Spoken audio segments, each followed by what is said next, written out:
In Harlem, just before dawn, the men meant to enforce the law start taking orders from a back room. Paper disappears from desks. Doors that should stay shut swing open. Witnesses stop talking. Badges become receipts. The street starts directing the precinct. The name on the whispered ledgers is Ellsworth, Bumpy Johnson, and the city's own guardians begin to orbit his money.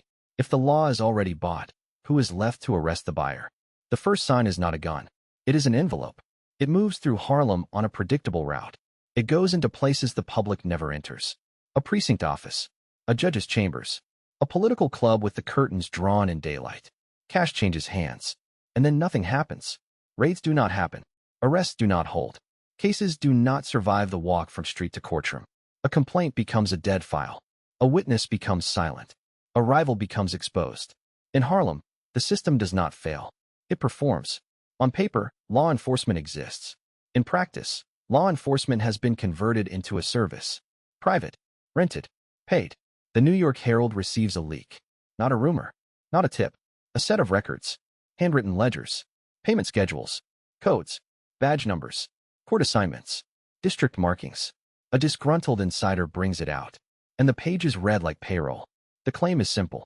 And it is not supposed to be possible. Every cop in 5 Harlem precincts on a monthly take. Every judge who can stop a case on the payroll. Every political figure who can block reform on the list. It is not corruption as an exception. It is corruption as infrastructure. Money does not slide under the table. Money walks in the front door. The bagman is known. His face is familiar. He does not rush. He is not hiding. He is expected. He enters public buildings with cash. He leaves with protection. The records say the machine runs on routine. First of the month. The rhythm of rent. The rhythm of payroll.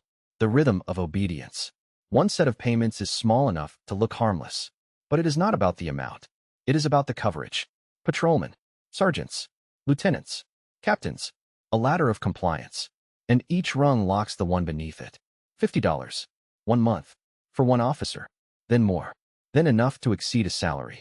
Enough to change what a badge means. A captain is priced differently. The captain controls assignments. The captain controls timing. The captain decides which doors get opened. Which doors stay closed.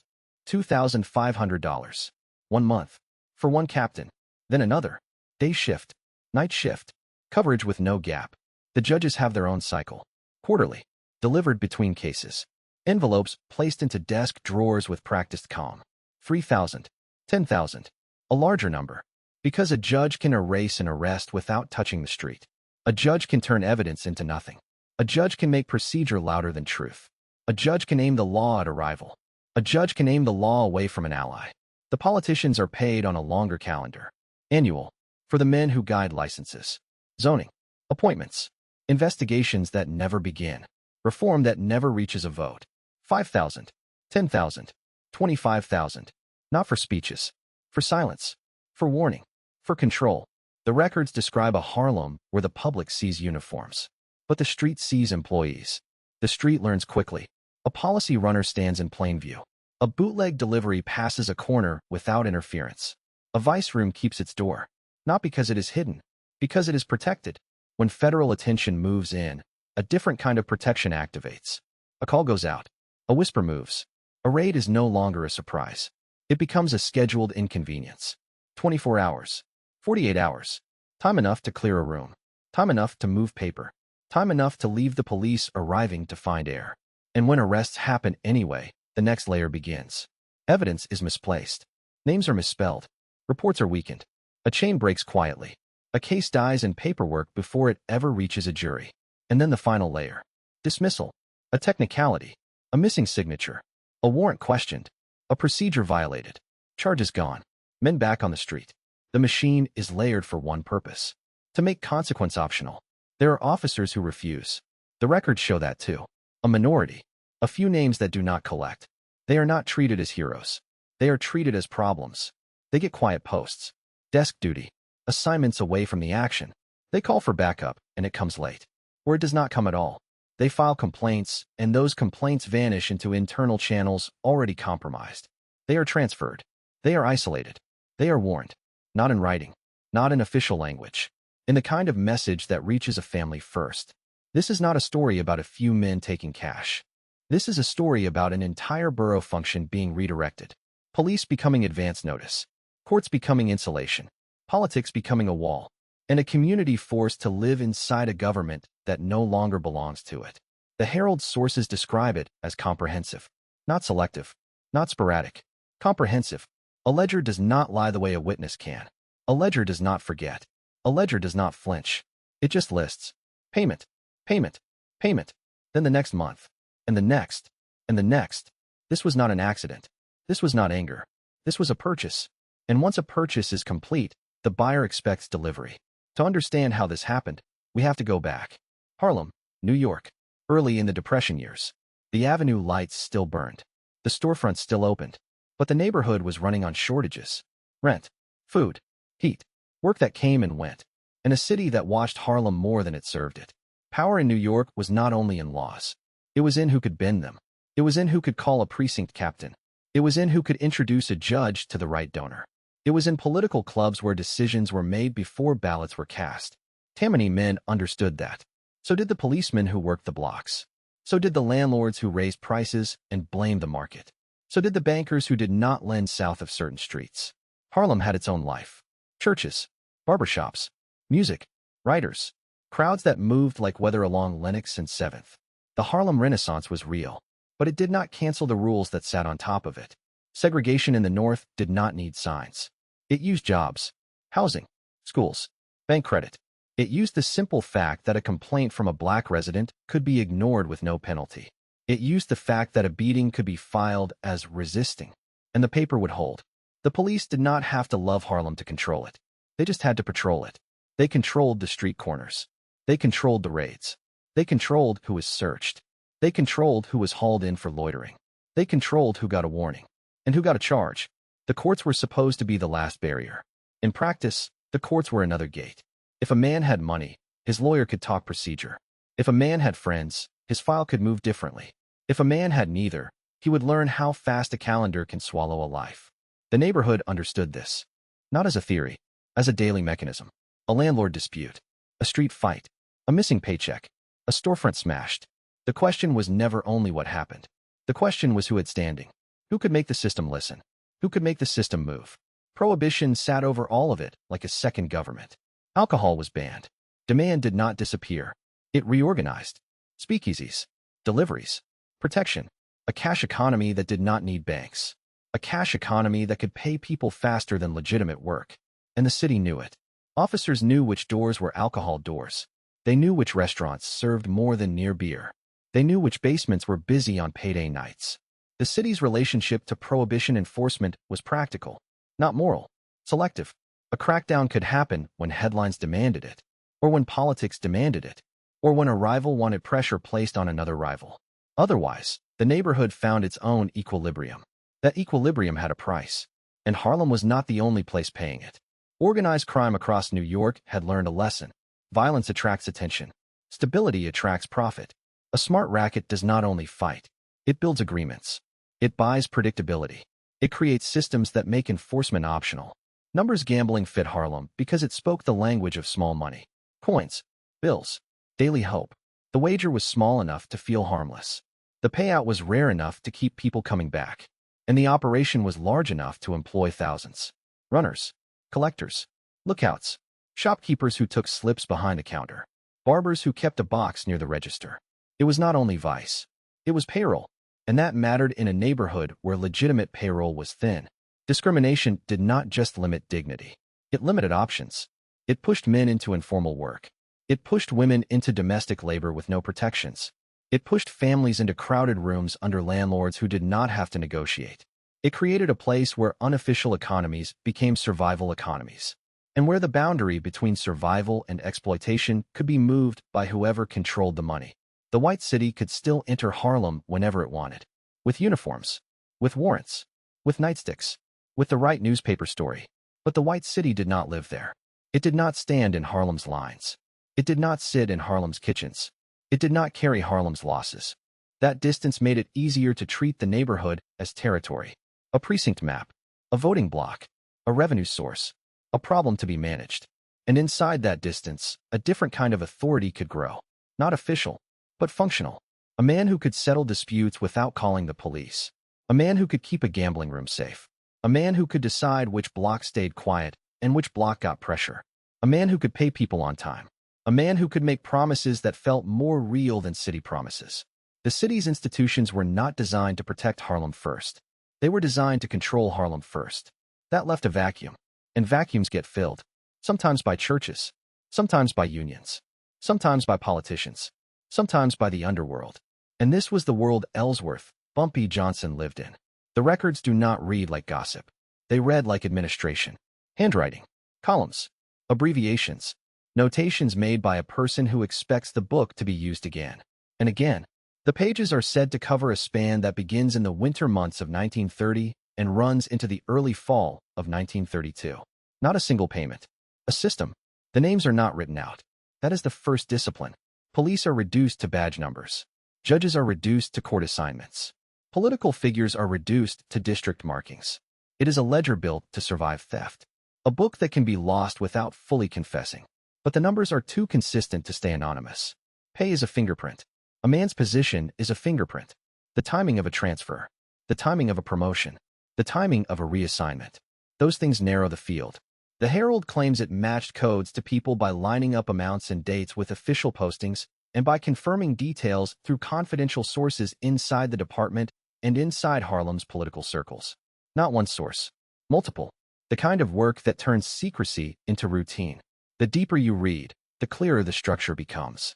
It is not random. It is tiered. A patrolman gets one kind of money. A supervisor gets another kind. The difference is not generosity. It is function.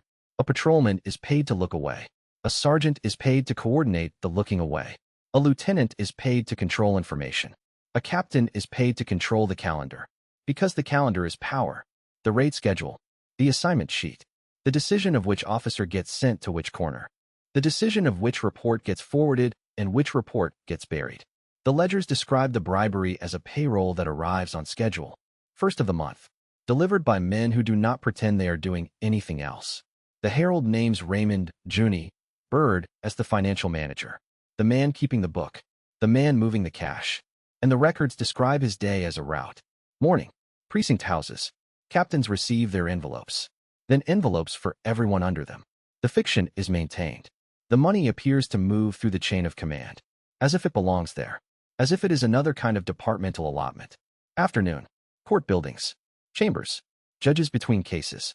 The envelope placed into a drawer with no hesitation.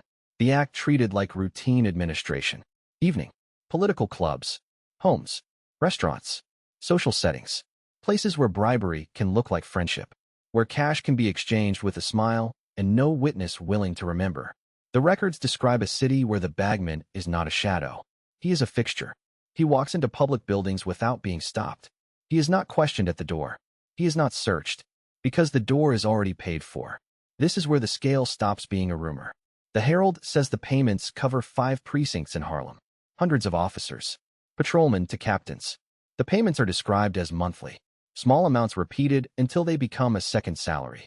Larger amounts repeated until they become a private contract. The ledgers break down one precinct in detail. The 28th. Central Harlem. The numbers are written cleanly.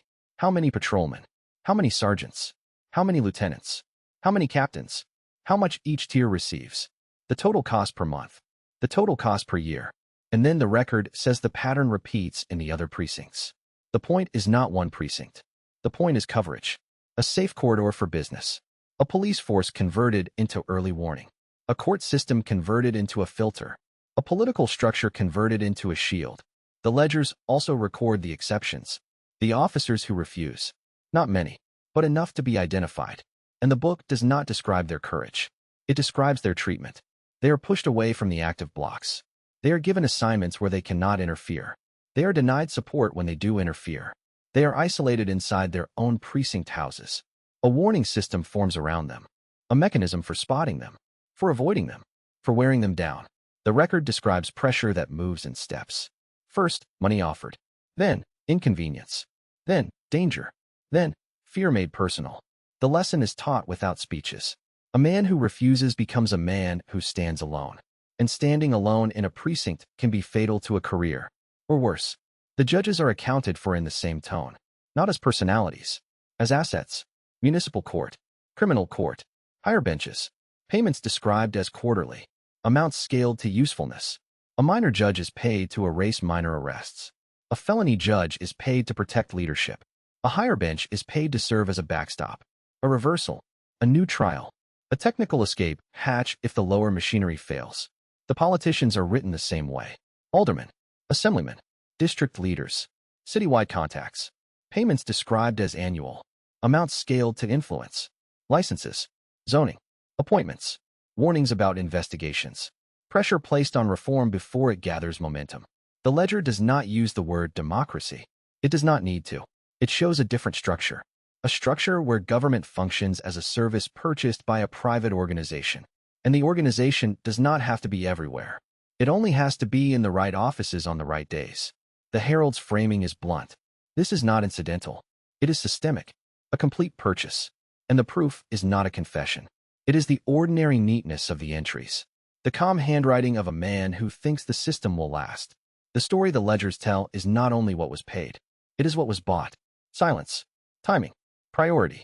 The ability to decide what becomes a crime. And what becomes normal. A policy operation runs in daylight because patrolmen look through it. That is the first layer. A complaint is made and the complaint is reduced to nothing. A report is written and the report is rewritten. A raid is requested and the raid is delayed. The second layer is warning. The moment an enforcement action cannot be avoided, the machinery flips. A captain changes a schedule. A lieutenant redirects a detail. A sergeant tells the right patrolman to step away. A phone call happens before the warrant is served. The target location empties without panic. No scrambling. No shouting. Just chairs turned back under tables. Cash moved off counters. Slips collected. A door locked. The police arrive and find the shape of a crime without the body of it. They leave with no arrest. Or they leave with an arrest that will not last. That is the third layer. Interference. An evidence bag goes missing. A witness statement is unclear. A name is spelled wrong. A date is shifted. A chain of custody breaks quietly. The paperwork becomes soft. The case becomes weak. The fourth layer is dismissal. If it still reaches a courtroom, the courtroom is not a danger. It is the final filter. Procedure becomes the weapon. A warrant becomes defective. A stop becomes unlawful. A confession becomes inadmissible. A jury hears a case, shaped to fail. And if conviction cannot be avoided, the sentence is built to be survivable. A short term. A light term. A term that does not end a career inside the organization. The system is designed so Johnson needs only one layer to work. The police can prevent, or warn, or interfere, or the courts can dismiss. One successful layer is enough. And the state has to win at every level to matter. That imbalance is not accidental. It is the purpose. The ledgers describe payments, but they also describe discipline. Who gets paid? When they get paid. And what happens when someone refuses? Refusal is recorded like a malfunction, not a moral stand. A patrolman who refuses does not trigger respect. He triggers a response. First, isolation. The shift stops backing him. The jokes stop. The invitations stop. Then assignments change. He is moved away from the corners where the money moves. He is placed on quiet streets. Or at a desk. He can still wear a uniform. But he cannot affect outcomes. If he persists, danger appears. Backup slows down. Calls go unanswered. Incidents become tests. A man learns whether his own precinct will protect him. And if the lesson is clear, the man either breaks, or he leaves, or he becomes an example. The records describe threats that do not need to be written openly. A warning that reaches a family. A detail that proves someone knows where a child goes to school. A reminder that a home address is not private. Fear is not used as theater. It is used as policy. This is how corruption becomes enforceable. Not by persuasion alone. By consequences. The Herald's material frames the bribery as an operating cost, a fraction of income, a budget item, money spent not to build product, but to purchase immunity. And that immunity creates a second market, a market in which the law is not a boundary. It is a tool. Competitors can be targeted by enforcement, not by chance, by request. A rival operation can be raided while another is ignored. A rival can be arrested on a pretext charge, loitering, disturbing the peace, vagrancy. Old words used as instruments. Meanwhile, the favored operation stays open, not hidden, protected. This changes everything in Harlem, because the public starts to understand the rules without being told. If you are connected, you are safe. If you are not, you are exposed. If you complain, the complaint may circle back to the people you complained about. If you testify, Your name may become a resource in somebody else's hands. Law becomes something you navigate, not something you trust. Legitimate business becomes a losing proposition. A bar that pays protection gets licenses and quiet. A bar that refuses gets inspections and trouble. A shop that cooperates becomes a collection point. A shop that refuses finds itself visited, sometimes by police, sometimes by men without uniforms. And the consequences look the same either way. The neighborhood's residents are left with a choice that is not a real choice. Live under a government that does not represent them, or live under a private order that provides predictability. Predictability is not justice, but it feels safer than chaos. That is how capture works. Not by declaring power, by making power useful. The Herald suggests federal officials are alarmed. But alarm is not action. Action requires witnesses. Witnesses require safety. Safety requires a system that is not already purchased. And this system is purchased. If the prosecution needs honest officers, those officers are isolated. If it needs judges, those judges are compromised. If it needs political backing, the politicians are paid to resist. Even the simple act of investigating becomes visible. A federal agent asks a question, and the question is reported back. A subpoena is planned, and the plan is leaked. A raid is scheduled, and the schedule becomes a gift. The ledgers turn Harlem into a closed circuit. Information goes in. Information comes back out. And the man at the center does not have to stand on a corner to control it. He just has to keep paying. But a system this broad has one weakness. It creates too many hands, too many resentments, too many men who think they are underpaid for the risk they carry. And it only takes one person inside the machine to turn paper into a weapon.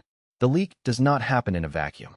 It happens inside a payroll, inside a structure where everyone is paid, and where everyone knows who is not. A bribery system this wide creates a second economy, not just in Harlem, inside the precinct houses, inside the courthouse corridors, inside the political clubs. Men begin to measure themselves by their envelope. Who gets how much? Who gets paid first? Who gets paid in person? Who is trusted with a larger share? Resentment becomes a constant background noise. And resentment is unstable. A disgruntled member does not need ideology. He only needs a grievance, a cut, a slight, a fear that he is about to be sacrificed, or the simple realization that loyalty in a system like this is not mutual. It is rented, and rent can be raised or stopped. The Herald frames the leaker as someone inside Johnson's organization, someone with access to the accounting, someone who has handled the schedules, someone who can deliver more than a story. 400 pages, handwritten, codes that protect names, but not patterns. Patterns are harder to hide. A badge number does not mean much alone, but a badge number paired with a steady monthly amount does. A court assignment number can be anonymous, until you line it up with who sat in that courtroom that season. A district marking can be vague, until you compare it to who controlled nominations and meetings in that district. The ledger is not proof by itself. It is a map, and a map can be walked. The Herald says it walked it. Cross-referenced. Confirmed. Quietly. Because loud investigation alerts the very people being investigated. This kind of corruption does not only protect a criminal. It protects itself. The moment an inquiry begins, the inquiry becomes information. And information travels faster inside a purchased system than it does in an honest one. A reporter asks a question. A desk sergeant hears about it. A precinct captain hears about it. A political contact hears about it. And by the time the question reaches the target has time. Time to prepare. Time to deny. Time to threaten. Time to buy additional silence. The ledger's existence changes the balance, but only briefly. Because once paper appears, the machine moves to destroy the meaning of paper. The first defense is dismissal, not in court, in the public mind. Attack the source. Call it fabrication. Call it exaggeration. Call it a newspaper trying to sell copies. Call it a personal vendetta from a fired employee. The second defense is confusion. Numbers corrected. Totals debated. Amounts questioned. Attention moved from the system to the arithmetic. The audience gets lost in calculation. And when the audience is lost, outrage does not organize. The third defense is intimidation. Not necessarily of the newspaper itself, but of the people who might validate the story. A clerk.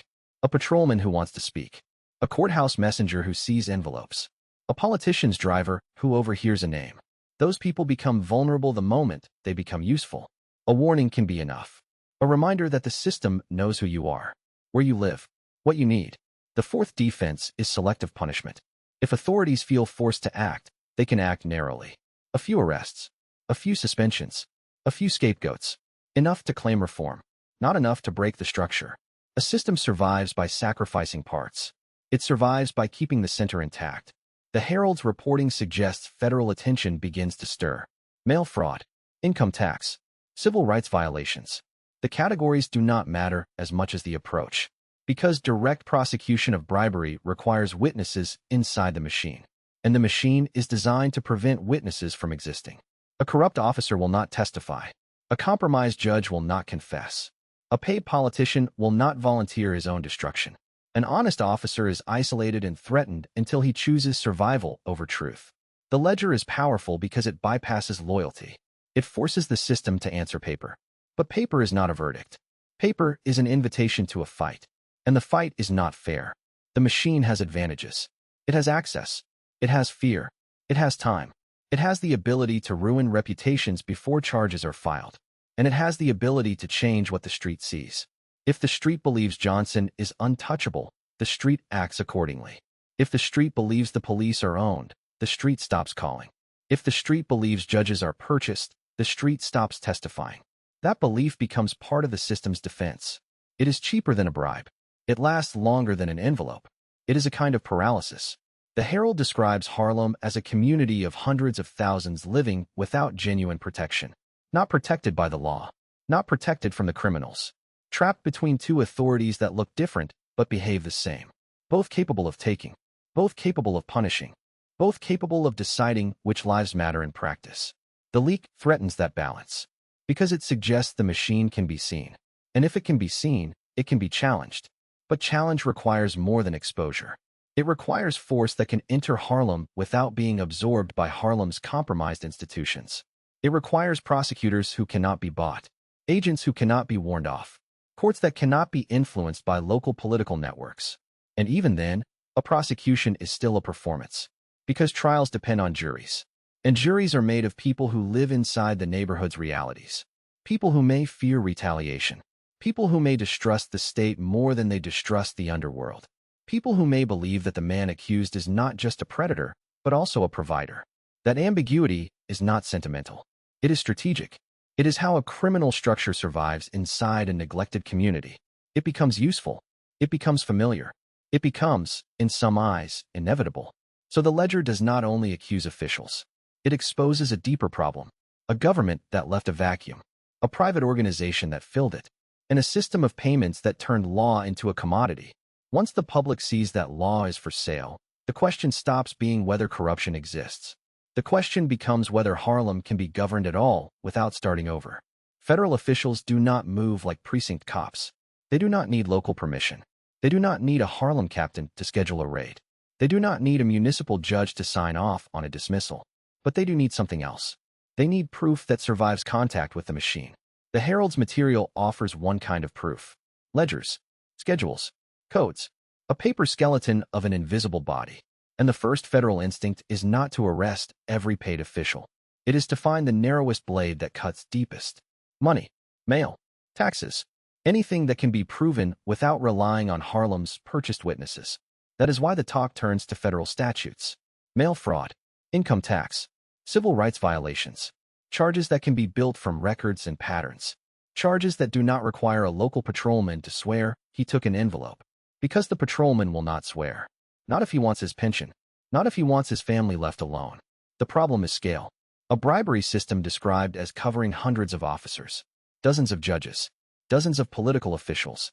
Even if every investigator in the country wanted it, the country does not have the resources to prosecute an entire neighborhood's government in one sweep. And a sweep that large creates panic. Panic creates flight. Documents burn. Witnesses vanish. Stories change. The machine becomes aggressive. So the more realistic outcome is selection. A handful of cases. A few arrests that can be proved cleanly. A few officials made into examples. Not because they were the worst. Because they were the easiest to convict. That is how systems survive exposure. They give up a few pieces to keep the board. The Herald quotes shock. But shock is not an operation. An operation requires planning. And planning in Harlem means planning under surveillance. Every question is heard. Every visit is noticed. Every unfamiliar face is tracked. If federal agents begin interviewing people openly, word travels back through the same channels the ledgers describe. A captain hears. A judge hears, a district leader hears, and a warning reaches the people at the center. Then the system goes into its other mode. Containment. Witnesses are discouraged, not always with violence, often with pressure. Employment, housing, an eviction notice, a tax audit, a sudden arrest on a minor charge. A reminder that the law can be used against anyone who is not protected by it. The other obstacle is Harlem itself. Because juries are not made of institutions. They are made of neighbors. And neighbors in Harlem have learned a long lesson about the state. They have seen police raids that feel like punishment, not protection. They have watched legitimate complaints ignored. They have watched honest men treated like suspects. They have watched judges impose heavy sentences on the poor while the connected walk out. In that environment, a federal prosecution does not automatically look like justice. It can look like another outsider campaign, another wave that hits the street and leaves the deeper structures untouched. And the defense understands that. A skilled defense does not need to prove innocence. It needs to create doubt, not just about the defendant, about the motives of the prosecutors, about the integrity of the witnesses, about the credibility of the newspaper, about the ledger itself. A ledger is a weapon, but it is also a target. If the defense can make the ledger look unreliable, the entire architecture weakens. Codes, no names, handwriting that can be challenged, pages that can be called altered, a disgruntled insider who can be painted as dishonest. The machine does not need to win every argument. It only needs to slow the case down until fear and fatigue do the rest. And there is one more complication. Community perception. The Herald suggests Harlem may view Johnson differently than the state does. Not as a philosopher, not as a folk hero, as a man who can get things done. A man who can resolve disputes without calling a police force people do not trust. A man who can provide favors, jobs, cash, help with rent. A man whose power is visible, while the government's power is often felt only as punishment. That does not excuse the system. It explains the resilience. It means prosecution will not only fight corruption. It will fight narrative. It will fight familiarity. It will fight the quiet calculation of residents who decide which authority is less dangerous to cross. This is why the Herald's revelation is both explosive and fragile. Explosive because it shows the machinery. Fragile because the machinery can absorb exposure and keep working. The ledgers describe a routine, a schedule, a predictable monthly ritual. And routines can adjust. If Bird is watched, someone else delivers. If precinct houses are risky, payments move to bars. If judges are nervous, payments shrink and favors replace cash. If politicians feel heat, the money finds more discreet routes. A system that already bought law enforcement knows how to respond to law enforcement pressure. It has practice. So the question is not whether the scandal is real. The question is what the state is willing to do when the evidence points back at itself. Because a prosecution on this scale does not only threaten one man. It threatens careers. It threatens elections. It threatens an entire city's claim that its institutions function. And when institutions are threatened, they defend themselves, often by focusing the blame on one neighborhood, on one gangster, on one bad apple narrative that keeps the rest of the barrel intact. If that happens, Harlem learns the same lesson again. Exposure does not equal change. Paper does not equal protection. And the envelopes keep moving. There is a temptation to treat the ledger like a finish line. A document appears. The truth is exposed. The city is forced to act. But Harlem does not work like that. Because Harlem has been trained to expect revelation without repair. The people on the block know what the Herald has printed. Not the totals.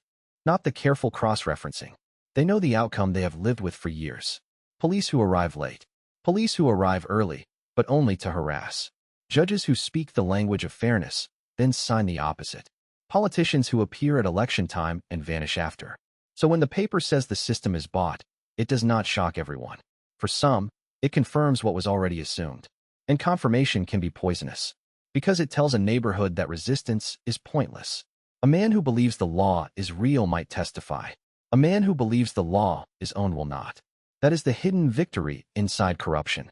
It does not only protect the criminal organization. It breaks the public's expectation of consequence. And once expectation breaks, enforcement collapses without a fight. The second truth is about dependence. A purchased system creates routines for everyone. Police learn which corners are quiet, meaning paid. Judges learn which cases should not become trials, meaning protected. Political clubs learn which donors matter, meaning dangerous to offend. But residents also learn routines, where number slips can be placed without risk, which stores accept them, Which bars do not get raided? Which nights a back room will be safe? The neighborhood begins to move around these patterns. Not because the neighborhood is corrupt, because people adapt to the rules they are forced to live under. A mother trying to keep food on a table adapts. A store owner trying to keep a lease adapts. A young man looking for money adapts. And in that adaptation, the criminal structure gains something more valuable than cash. It gains normality. That normality becomes a shield. Because a system that feels normal does not feel urgent. And a system that does not feel urgent does not mobilize the public. The Herald's report describes a machine held together by incentives and fear. But there is a third adhesive: familiarity. Harlem knows what the city does when it cleans up. It brings raids. It brings headlines. It brings mass arrests that do not distinguish between predators and bystanders. It brings policing that looks like occupation. And then, after the cameras leave, the deeper inequities remain. Jobs still scarce. Housing still crowded. Schools still neglected. A cleanup that does not change those conditions looks like punishment, not protection. That history makes it easier for the underworld to present itself as the lesser threat. Not the good, the lesser threat. A predictable threat. A negotiable threat. A threat that can be approached through intermediaries. A threat that sometimes helps if it benefits the organization's image. That is not romance. It is governance by vacuum. The ledger threatens that arrangement because it invites outside power to re-enter Harlem. But outside power has to choose its method. If it comes in as spectacle, Harlem braces. If it comes in as a surgical operation, Harlem watches for betrayal. Either way, trust is not automatic. It must be earned under conditions designed to prevent earning. The paid officials understand something else. Exposure creates risk. Risk increases price. A patrolman who once accepted $50 may demand more to keep accepting it. A judge who once took an envelope quietly may want stronger assurances. A politician may want a different kind of benefit. A job for a relative. A contract for a friend. A promise of protection if an investigation starts. Corruption becomes more expensive when it is threatened. And a criminal organization adjusts. It tightens the circle. It reduces record keeping. It changes delivery routes. It enforces discipline. The bagman becomes cautious. The ledger becomes shorter. The codes become thicker. The machine becomes harder to map. That is why leaks are so dangerous to the people in the center. Not because the public will suddenly rise, but because the public attention forces the system to evolve. And evolution is where mistakes happen. A paid officer panics and overreacts. A judge acts too boldly and reveals himself. A political figure slips and says the quiet part out loud. Or a disgruntled insider decides a second leak will buy him safety. This is where power becomes visible, not in gunfire, in control, in who gets to keep their job, in who gets assigned the worst post, in who gets a case dismissed without explanation, in which licenses get approved, in which businesses get denied. Harlem residents see those decisions. They read them the way a sailor reads weather, and they adjust their lives accordingly. The Herald's report does something else. It puts names into motion, not publicly, but internally, because codes can be broken. And once a code can be broken, everyone on the list becomes anxious about who else has the book. Police leadership worries about federal pressure. Judges worry about investigation. Politicians worry about challengers. And inside the criminal organization, the worry is sharper. Because the organization now knows there is a traitor. The leaker becomes the real emergency, not the newspaper, not the federal talk. Because a traitor means the inner circle is not sealed. And a circle that is not sealed cannot be trusted. So the organization's response is predictable. Find the source. Quiet him. Repair the leak. Tighten the system. And keep paying. Because payment is not only protection. Payment is a message. It tells every bought official that the organization is still confident, still solvent, still capable. It tells them that loyalty remains profitable. And it tells the neighborhood that the old order has survived another headline. That is how power becomes durable. Not by never being exposed. By surviving exposure. By turning scandal into background noise. By letting the city burn its energy on outrage while the machine keeps moving behind the curtains. If Harlem is going to change, it will not be because a ledger exists. It will be because someone decides the ledger is worth acting on. And in a purchase system, action has to come from outside the purchase, or it will never come at all. The New York Herald prints the numbers and calls it a scandal. But the ledger is not the scandal. The ledger is the operating manual. It shows Harlem as a place where law is not enforced. It is distributed, where justice is not administered. It is scheduled, where politics is not representation. It is procurement, The story it tells is simple. A private organization paid to make government behave like private security, and then paid again to make it look normal. If the figures are accurate, the money is not incidental. It is strategic. It is large enough to change choices, large enough to erase risk, large enough to turn a precinct house into a listening post, a courtroom into a valve, a political club into an early warning station. In a system like that, crime does not need to hide. It needs to coordinate. A raid is not a threat. It is a date on a calendar. A charge is not a danger. It is a delay. A judge is not an obstacle. He is a service. A politician is not a watchdog. He is a gatekeeper. Harlem learns to live inside this. Not because Harlem approves. Because Harlem has to survive. People stop calling the police. Because calling the police is calling the wrong side. People stop expecting court outcomes to match facts. Because facts are not the deciding factor. People stop believing elections will change street-level reality. Because the decisions are made before the vote. And when belief disappears, the system becomes lighter for the people who own it. They do not have to fight public resistance. They only have to maintain the payments. That is the quiet genius of the structure described in the records. It replaces confrontation with administration. Monthly envelopes, quarterly envelopes, annual envelopes. A schedule that turns morality into bookkeeping. The most dangerous part is not even the bribe itself. It is the feedback loop. Corrupt policing protects the operation. Protected operations generate more cash. More cash buys deeper protection. Deeper protection discourages witnesses. Fewer witnesses reduce risk. Lower risk increases revenue. The cycle tightens. And the longer it runs, the more it begins to look like a permanent form of governance. This is why exposure is not the same thing as collapse. The machine can absorb a newspaper story. It can deny. It can distract. It can sacrifice a few names. It can tighten the routes. It can shorten the ledger. It can move the money off-site. It can replace cash with favors. It can intimidate anyone who gets too close to turning paper into testimony. And the public, watching all of this, learns a final lesson. That even the truth can be bought time. That even a leak can be managed. That even a scandal can become weather.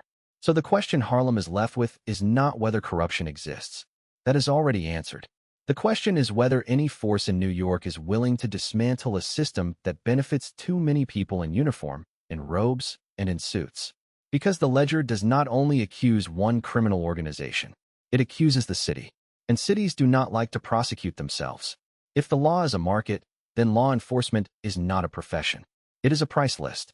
And Harlem is the place where that price list was allegedly written down in ink. And once it is written down, the only thing left is to decide what it will cost to erase it.